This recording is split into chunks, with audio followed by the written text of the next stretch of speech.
The scandalous story around Hans Niemann's cheating gets new details. First, he gave a 30-minute interview in which he tried to refute all the accusations. The information outburst was so strong that even Elon Musk spoke out about the story. Let's try to understand if there was forgiveness for Hans or if he was brazenly framed.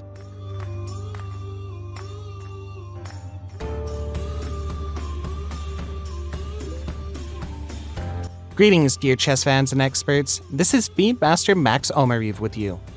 We'll probably start with the very interview Hans Niemann gave after his game with Leinier Domínguez. His main postulates were that he was obsessed with chess and that he hadn't even left home for the last few years, practicing 12 hours a day, and that his meteoric rise in chess was caused by this.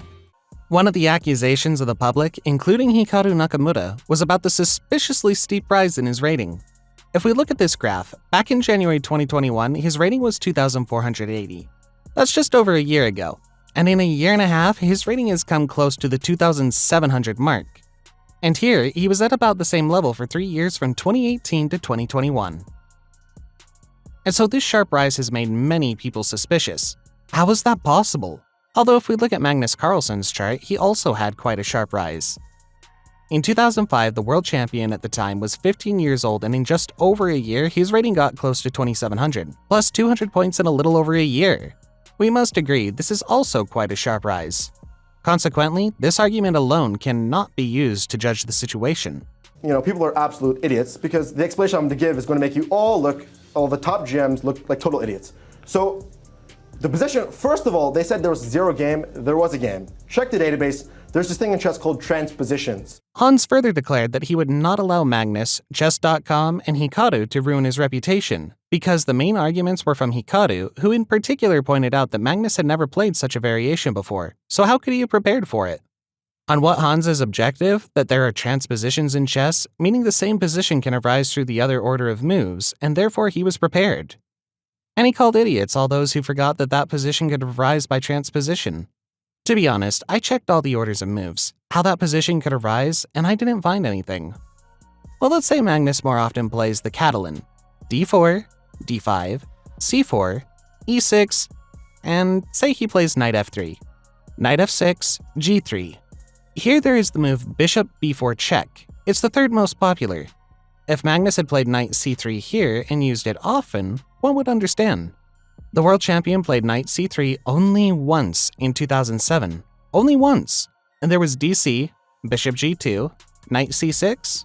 That's a completely different position. They had c5 in the game, let me remind you. Okay, maybe the order of the moves was different. Through g3, knight f6, bishop g2, bishop b4 check. The world champion had such a game, but there he played knight d2. That was only one game against Levon Ironian, and that was played in 2007. Okay, maybe further on the position arose somehow, somewhere here by rearranging the moves. No, there was no such games. That's it. This is a completely new position for Magnus, so it's not clear what kind of transposition he's talking about. I have absolutely no idea what Hans Niemann is talking about. This variation has never been seen in any of Magnus's move orders. Therefore, we completely reject this argument. And here's what Elon Musk said about it. Talent hits a target no one else can hit. Genius hits a target no one can see, because it's in your butt. This is how succinctly Elon Musk hinted at where Hans Niemann's hidden transmitter is located. Elon then deleted the post, though.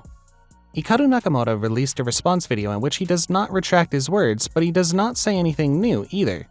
Once again, he blames it on the fact that there was a rapid rise to 2,700, that Hans was cheating in the online tournaments, and that he finds it all suspicious. And Chess.com also gave their answer. They explained why they blocked Hans Niemann, because he cheated not only twice, as he says in the interview, but many more times, and they sent him a letter with proof, to which he has not yet responded. And I think this argument is a very important one. If it's true, then it shows that Hans can blatantly lie and say that he cheated twice, but in fact there were countless times, and therefore we can't trust his words anymore. So we have to trust our intuition and some other facts. After that scandal, the results of Hans went down in the tournament. An uncertain draw with Leinier Domínguez. Let me show you this game quickly. We'll skip the opening part. This is the Italian game. It'll just focus on the key points because the video isn't really about chess after all, but rather about what you shouldn't do in chess. Here Hans played rook d8.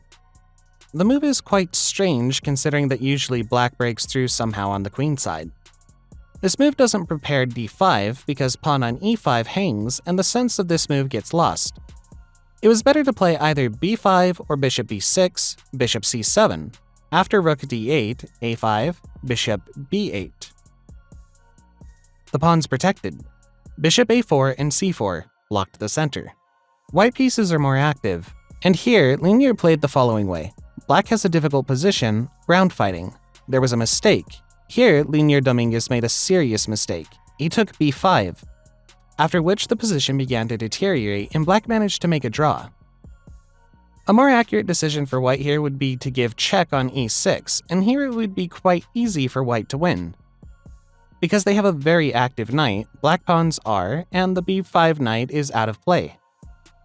And in round 7, Hans played against Wesley So, and Wesley played the Petrov defense, the opening, which generally has drawish tendencies and is often used to make a draw. But still, Hans is really talented and managed to lose in this opening. Though he played assertively, I must admit. Here he applied an interesting plan. b3, c4. This is something new. And here he played g3 with the idea of expanding pawns on the king side. h4 after that. Well, the move is responsible because it cuts off the bishop, and this was used by Wesley So later in the game. Well, if white wanted to make a draw, they could easily exchange on f6, take d5, play knight g4, e5. Here white has a good position, in fact. You could even play queen b5 to put pressure on the pawn. Well, he started to play more ambitiously. Maybe he wanted to shut up all the haters' mouths, and not only mouths. But in the end here, after knight h5 unexpectedly, his bishop was trapped. This problem with knight h5 is that it takes away the f4 square from the bishop. Let's say if black plays knight e8 here with the idea of playing f6 and capturing the bishop. White can easily retreat to f4 without worrying about exchanging, because here they'll round the doubled pawn with f5 and get a nice position. If you play g5, then white just presses here. Rook e1, then you can go knight g4, c5. The white king is not weak at all. And in the variation played by Wesley So, here we have knight h5. h4 is a bad move. He should have exchanged on f6. After h4, knight h5, f6 threatens because the f4 square is under 2 strikes. And then Hans Niemann began to play inventively. He gave up his bishop like this so as not to spoil his structure. King f7, Wesley So defended his knight in cold blood. He didn't take b8. So what can we do here? We have to play g4 to add some squares for retreat. Is a tempo solution. h5 is captured. The g6 pawn is captured. Black has an advantage here. They just have a better structure. They have bishop against knight, but Hans kept resisting. Overall, he was close to a draw, but Wesley So was insanely accurate in this game, and one mistake was immediately punishable. King e2 is the losing move here. He should have moved the knight to e2, because here Wesley So makes the most accurate insertion. Bishop h2 attacking the knight, and after knight f3, bishop f4.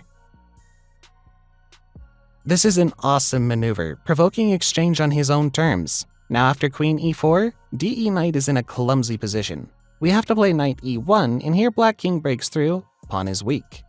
As a result, white's position falls apart. Let me show you this just in case. If black plays bishop f4 right away, then here after the exchange, the knight successfully moves to h3.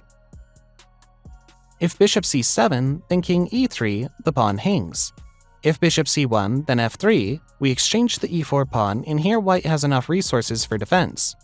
But in the variant, which Wesley chose, the knight was in an unfortunate position. Knight e3, bishop a7, the pawn's in danger. He gives check. d6 is an attempt at some kind of distraction because the pawn gets lost here. And as a result, black has an extra pawn, and he finishes with an elegant move, bishop takes f2. After knight d2 check, king f4. White gave up. Yes, he has an extra piece after king f2, but not for long, because after e3, fork. Black wins. In the end, after these scandalous stories, Hans scored half a point out of 2, although he could easily have scored 0 points. Well, because you saw his position against Leinier Domínguez. Although he could have easily scored 0 points. Well, because he saw his position against Leinier Domínguez. And of course it's hard to judge by those games as well, because there's a lot of hate around him. It creates nervous tension, and it's already difficult to prepare for games and think about chess. You lose your composure, so let's not put the final nails in the coffin of his cheating. And I'd like to read your thoughts on it, guys. What do you think? Is Hans Niemann a cheater or not? Write in the comments, how do you like his arguments and his fiery speech? And I thank you for your attention. Subscribe to the channel if you haven't yet. Give this video a like, and don't forget to hit the bell button as well to make sure you don't miss any of the upcoming videos. Also, check out our Telegram channel and Instagram, where we post only the latest news in the world of chess, including updates on the topic covered in this video. Keep playing and studying chess, and I'll see you in the next video.